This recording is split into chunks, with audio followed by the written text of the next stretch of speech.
Alright guys, welcome to the second channel, 2Vintage2. If you guys haven't checked out the main channel lately, definitely go hit that up. There's some cool videos on the TRX 250R up there, so definitely go hit that up. But today we're going to be doing a coolant flush on my 2003 Toyota Tundra. I've been having some issues with it. It seems like the coolant is kind of thickening up, and it's kind of like corroding in the radiator, which is not good. And this radiator was just replaced actually, and just having a couple issues, and I think it might be the heater core, but I haven't quite figured it out yet. In the summer there was coolant pooling by the on the passenger side where your feet go, and that was when the air was on though. That's why I'm thinking it might not be the heating core. But anyway, there was coolant pooling right here, and it was coming out from like the top part of the car over here. I'll have to show you guys that here. I've got a box for a couple parts that a guy wanted for the KX125 right here. That's why it's kind of messy in here. I've got all the coolant. So here's the coolant I'm using. It's 50/50 ready to use Toyota Lexus Scion. So this coolant is specifically made for Asian vehicles. It's the red/pink color, and it's pretty expensive actually. But this is where the coolant was pooling in my car. You can actually see it. It is leaking. I don't know if it still is, but let's kind of tear this carpet apart and see if it's wet. Yeah, look at that.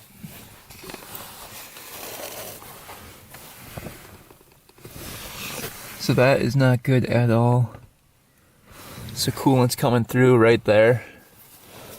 Yeah, and it's drenching the carpet. That's really not great.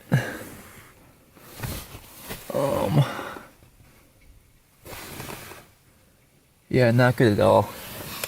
So I'm pretty sure that's the heating core, or the heater core. You can see it's dripping right from right up there. That sucks. That really sucks. So for a heater core to be replaced, you have to take off this whole panel, the steering wheel, to get the panel off, and it's like $1,000 job.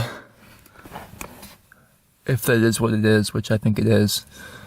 So yeah, you can see the leakage coming through pretty good. And if you look at it, it is coolant.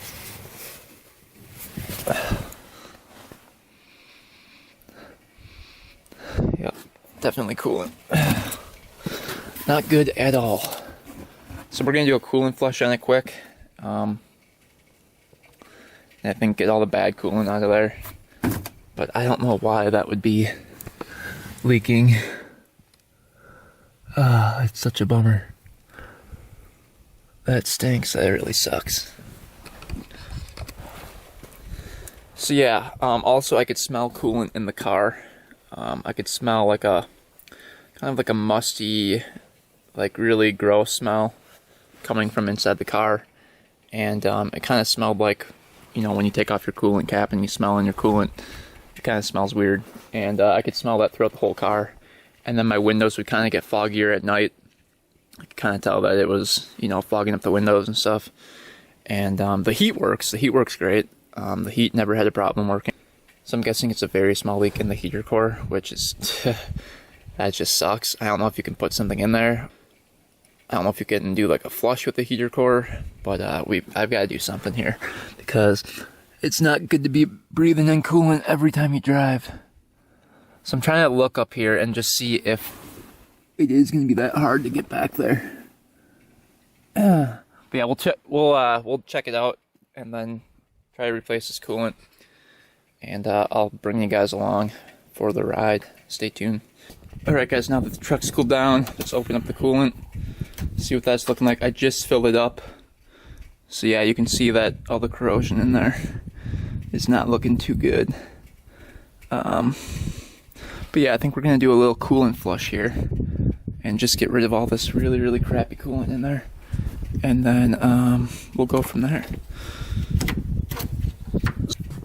So there should be a plug on the bottom of the radiator down here. I have the skid plate on, So we'll have to take off the skid plate and then we can get to the drain plug.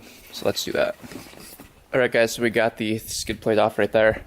It's just four bolts right there.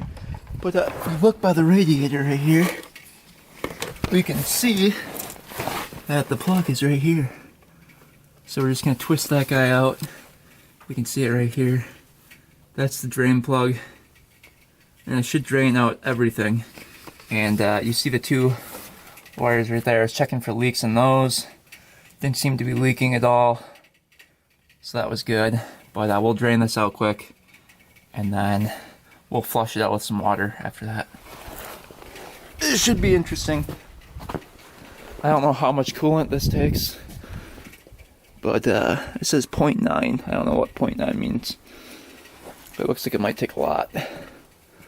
It's a big radiator. Stay tuned, should be interesting. Alright guys, coolant's coming out. You can see that the plug just kind of quick pulls out like that. And then you just open up the cap at the top. And here's the coolant. It smells really, really bad. So we'll let that drain out, then switch containers. Should be good to go. Alright guys, so the overflow tube is all clogged up in here. You can see that whole tube is clogged up, probably right to here. So that's not good at all. So we're gonna take off this coolant overflow tank, dump that out, and then clean out this tube. And then make sure this can breathe as well. Because I think the coolant's getting backed up. If it can't go anywhere, it's gonna get backed up. And that's really gross in there as well. So let's quick clean this out and take care of this situation. Then we can dump some coolant in. Should be good to go.